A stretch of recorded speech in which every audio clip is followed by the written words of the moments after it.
क्योटी waterfall को explore करने के बाद हम पहुंच चुके हैं क्योटी फोर्ट को एक्सप्लोर करने। सामने आपको दिख रहा क्योटी फोर्ट। इसके गेट पर बनी सैकड़ों साल पुरानी नक्काशियां इसकी बहुत ही अद्भुत थी। हम मेन गेट से अंदर चलते हैं और फिर हम आपको वहां से दिखाते हैं। गेट के अंदर जाने पर सबसे पहले गैलरी देखने को मिली, जिसकी स्थिति इसकी प्राचीनता को बयां करने के लिए काफ़ी थी। गैलरी के एक छोटे द्वार से जब हम अंदर प्रवेश हुए तो दिखाई दिया एक अद्भुत दृश्य जो मन को और भी रोमांचित करने वाला था। इस समय हम किले के मुख्य भवन में हैं। इस किले की दीवारों पर चढ़ी नमी, उससे आने वाली महक इस किले की दुर्दशा को बताने के लिए काफी थी। इस किले में अपार पसरा सन्नाटा इसकी वीरानता की कहानियां बयां कर रहा था। हम मुख्य भवन में प्रवेश करने का निर्णय लिए और यहाँ हर एक कदम फूंक फूंक कर समझ कर रखने की आवश्यकता है, क्योंकि यहाँ पर बहुत से जंगली जीवों के होने का खतरा है। एक छोटे से गेट से हम अंदर प्रवेश करते हैं और फिर हमें मुख्य भवन में प्रवेश करने का दरवाजा दिखता है। इसकी निरंजनता हमारे मन में एक अलग सा कौतूहल पैदा कर रही थी। यहाँ पर हर एक कदम समझ कर रखने की आवश्यकता है। इस समय हम मुख्य भवन में हैं जो पूरी तरीके से ढह चुका है, जिसके चारों तरफ छोटे छोटे कमरे बने हुए हैं। इसकी बनावट बहुत अद्भुत है। मुख्य भवन के चारों ओर बने छोटे छोटे कमरे मिट्टी में सने हुए थे। इसकी दीवारों पर लगा प्लास्टर लगभग मिट्टी में बदल चुका था और उस पर लिखे आजकल के आवारा आशिकों के नाम जो उनकी मूर्खता को बखूबी प्रदर्शित कर रहे थे। इसके चारों तरफ बने छोटे कमरों के ऊपर भी कुछ तो था। हमने सोचा चलकर इसे देखते हैं। यह एक लंबी गैलरी थी जो मुख्य भवन के चारों तरफ बनी हुई थी। इस गैलरी से निकले दरवाजे जो इस किले की बाहरी दीवार तक जाते थे, ये सभी दरवाजे मिट्टी से ढक चुके थे। एक छोटे से दरवाजे से हम बाहरी दीवार की तरफ निकलने का प्रयास करते हैं। पूरी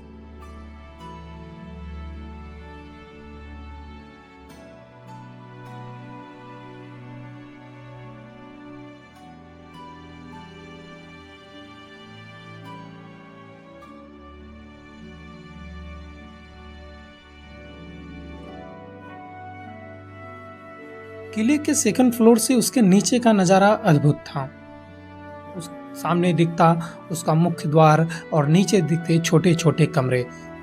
कुछ कमरे यहाँ के ढह चुके हैं, जिनकी बची हैं तो सिर्फ दीवारें और उस पे चढ़ी काइयाँ जो इसकी प्राचीनता को बयां करने के लिए काफ़ी थी। यह पूरा का पूरा किला चूना मिट्टी पत्थर से बना हुआ है मिल करके। ये पुरानी तकनीक थी इस तरीके के महलों को बनाने की। किले के मुख्य भाग से हम निकल करके फिर से मुख्य गैलरी में पहुंच चुके हैं और अब हमारा टारगेट है किले के मुख्य द्वार के मुख्य भवन के पीछे के भाग को एक्सप्लोर करने का। इस छोटी सी गैलरी से होते हुए हम किले के पिछले भाग की तरफ निकल पड़े हैं।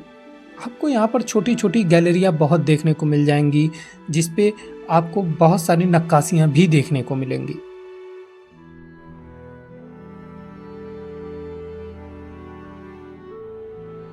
इस समय हम हैं किले के मध्य भाग में, जो एक पूरी तरीके से खुला भाग है। कहें तो इसी से जुड़ा हुआ, इसी से होकर के रास्ता निकलता है जो किले के लास्ट दीवार तक जाता है।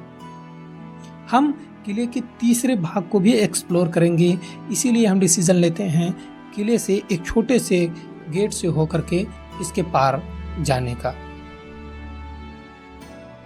एक छोटे से दरवाजे से जब हम अंदर हिले तो किले के अंदर हमें मिलता है एक अंधेरा कमरा, जिसपे चढ़ी काई इसकी निर्जनता बयां करने के लिए काफी थी। हम छोटे से भाग से जब पीछे पहुंचते हैं तो हमें दिखाई पड़ता है एक अनोखा और अद्भुत नज़ारा। पूरा किला घास फूस से भरा हुआ है। यह भारतीय पुरातत्व विभाग के अंतर्गत आता है, फिर भी इसकी दशा इतनी दयनीय है। किले में अगर आप आते हैं तो संभल करके जरूर चलें। यहाँ पर जहरीले जंतुओं का होना लाजमी है। यहाँ पर भी चारों तरफ आपको छोटे छोटे कमरे देखने को मिलेंगे और बीच में मिलेगा कुछ खाली भाग जिसमें इस समय हम चल रहे हैं। इन कमरों को सैनिकों के ठहरने के लिए बनाया गया था। मुख्यतः इस पूरे किले को ही सैनिकों को ठहरने के लिए बनाया गया था।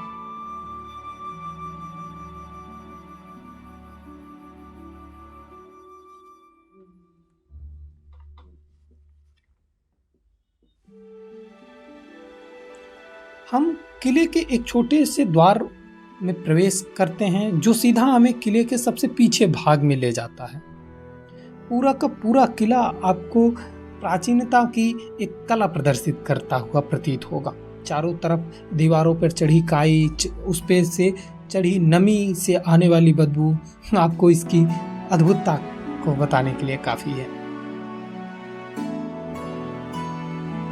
हम किले के एक छोटे से द्वार में प्रवेश करते हैं और हम सीधा निकलते हैं किले के सबसे पिछले भाग में। इस किले की पिछली दीवार से एक अद्भुत नज़ारा दिखाई देता है जो हम आपको ले चलते हैं दिखाने। इस समय हम किले की पिछली दीवार पर हैं और हम आपको उस नज़ारे का अनुभव कराते हैं।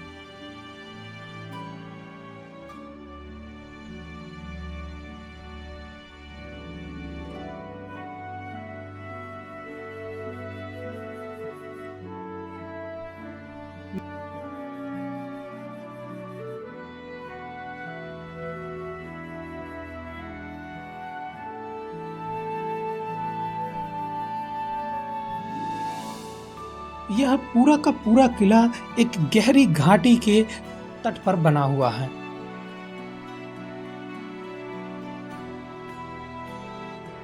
इस ऊंचाई से घाटी को देखने का नजारा बहुत अद्भुत था। घाटी की गहराई देखकर हमारी जान हलक में आ बसी थी। इस घाटी की एक छोर पर बनता है 24th हाईएस्ट वाटरफॉल जिसकी ऊंचाई 95 मीटर है। किले की आखिरी दीवार लगभग 1 किलोमीटर लंबी है जो घाटी के बिल्कुल किनारे बनी हुई है।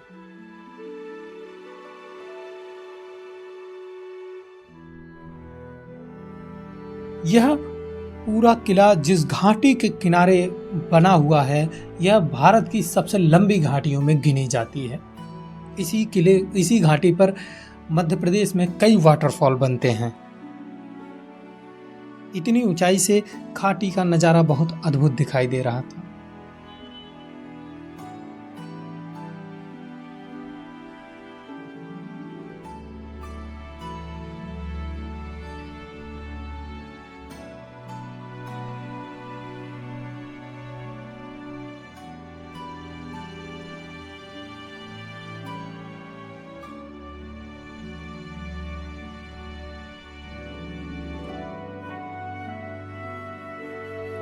हम आपको ले चलते हैं किले के मुख्य भवन के गेट के गुंबद के अंदर। यहाँ का रास्ता बहुत ही संकरा है और हमें चढ़ने में ऊपर डर भी लग रही है कि ऊपर क्या है हमें नहीं पता। खैर चढ़ने से पता चला यहाँ पर भी एक खाली गैलरी है। गैलरी से इस गेट के सामने की तरफ दिख रहा लाल मिट्टी का एक विशाल फैला मैदान और वीराने में बना एक किला जो लगभग 500 साल पुराना है। दूर दूर तक आपको यहाँ से कोई भी घर देखने को नहीं मिलेगा। गैलरी को सुरक्षा के दृष्टिकोण से भी बनाया जाता है। इस किले में सुरक्षा के पुख्ता इंतजाम भी किए गए थे। पूरी की पूरी गैलरी सन्नाटे से भरी हुई थी। गैलरी के एक दरवाजे से देखने पर गैलरी के एक गेट से देखने को मिलता है मुख्य दीवार और कमरे की दीवार के बीच का गैप जो सुरक्षा के दृष्टिकोण से बनाया गया था। इस समय सूरज सर के ऊपर पहुंच चुका है और हमें प्यास भी लगी है। हम इसके पहले केवटी वाटरफॉल को भी एक्सप्लोर किए हैं तो हमें थकान भी लग चुकी है। इस वीराने में एक नल जो हमारी सहायता के लिए बना था, पानी साफ तो नहीं था लेकिन हाँ, हाथ मुंह धुलने में कोई परहेज नहीं था। समय हो चुका था इस वीराने में बसे इस किले से विदा लेने का। इस किले से जुड़े इतिहास को हम नेक्स्ट वीडियो में जानेंगे। अभी हमने आपको इस किले को घुमा करके दिखाया कि यह किला अंदर से कैसा दिखाई पड़ता है। नेक्स्ट पार्ट में हम आपको इस किले से जुड़े कई अन्य रहस्यों के बारे में बताएंगे कि आखिर यह किला भूतों का किला भी क्यों कहा जाता है। और हाँ, अगर आपने अभी तक पार्ट 1 को नहीं देखा है तो उसे जरूर देख लें, लिंक डिस्क्रिप्शन में है। और अब हम इस किले से निकलेंगे चिचाई वाटरफॉल को एक्सप्लोर करने